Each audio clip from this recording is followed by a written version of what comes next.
All right, in this video, I'm going to show you how to use the member approval status columns and the work status columns that you can find in both the online version, which is what we're looking at here, and the TreeAM remote version.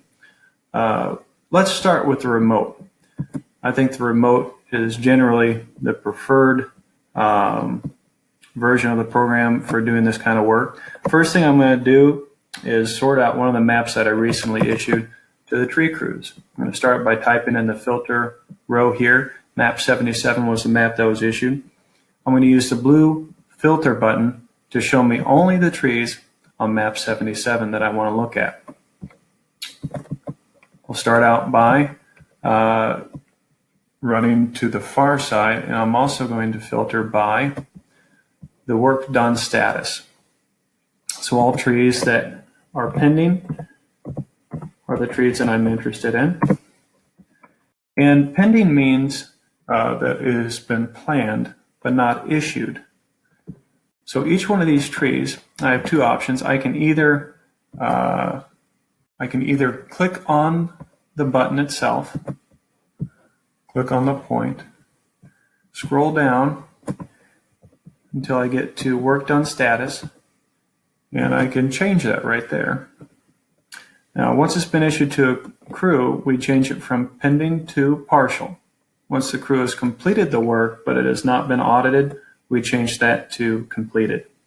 After a forester has inspected the work and has approved it for payment, we move it to approved, and it will sit in approved until we're back on our routine cycle. If the forester, while they're looking at the property, has realized that maybe some work was skipped, perhaps the tree was not completed correctly, maybe the wood was too large, the trimming was not to arborist standards, whatever the case is, we can refuse that work, and then it could be put on a short list of refused properties that the tree contractor has to go back and finish on their dime. In this case, we're just moving it to partial because it's been issued but not completed. And once we've done that, we're going to hit the save button. Now, as you're making these corrections, the information is going to get cached on your computer until the server automatically pulls it up if you're in internet connection. And you can see right here that the work done status is set to partial, which is what we wanted. So again, you can click on your individual tree, if that's how you want to handle it. Go down to work status, move it to partial once it's issued, hit save. The other method that you could use is just click on the rows that you have here. You don't have to click on the actual tree, just click on the rows and again move it to partial. So as you can see, the way we're handling the program through the remote app is pretty quick and easy. All right. The other way you can do it is by running through the online version. And again, we're going to have to look at map 77. Hit enter. We're filtering according to that. And we'll scroll across. And we want to see only pending work. Hit enter. And it will sort out just the trees that are left. So I can click on the individual row, select edit, and we'll have to scroll down, scroll bar inside the program, get all the way down to work status, select pending to partial. Hit save. It'll take a minute. You'll notice the screen kind of moves. You can scroll up to the top and you'll see in red, tree info saved. Great, it means I can close it. So a little more clunky on the online version, but you can do it in either the online or the remote, but certainly the remote is preferred for ease of use. Again, click edit, scroll down again, move pending to partial, and hit save. All right. So again, you can do it either way, but remote is most certainly preferred. Let's move back to the remote here.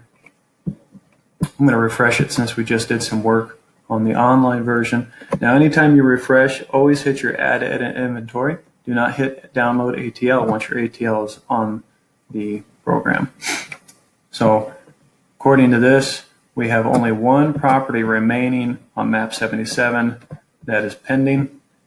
So we're going to change the work status to partial and save. Great.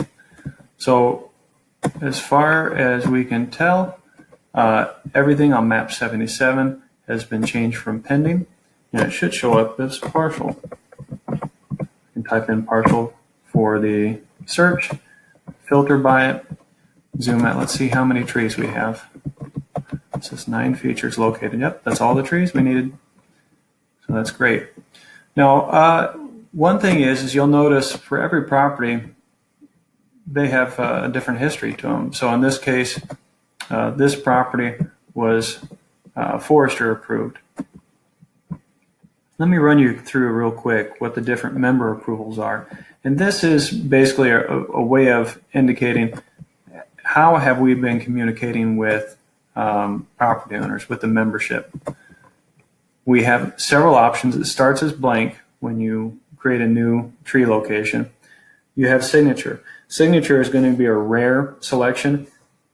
This might be a good way to handle perhaps a drop and leave that you've negotiated with a customer and you'd like to get their signature. You can take a photo, upload a file or an image of that photo indicating that they've approved a drop and leave situation. Perhaps another situation in which you might use signature would be kind of a confrontational customer that you just feel like you need a little extra protection for that situation. You could take their signature for the work plan and put it on there. Not super common, but you could use it. The most common is probably going to be verbal. This is where we're talking with folks by phone. Perhaps we met with them in person on site, and you're getting the blessing to go ahead and do the work.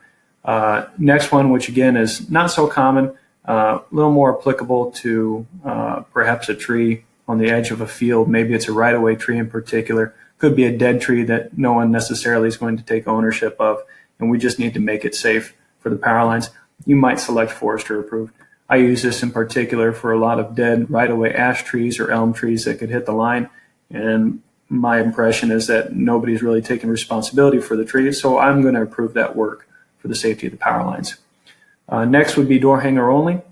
This would be used in the case that perhaps you had to leave 2 or 3 door hangers, no one's getting back to you. It's run-of-the-mill work, but you weren't able to reach out and actually talk to someone in person.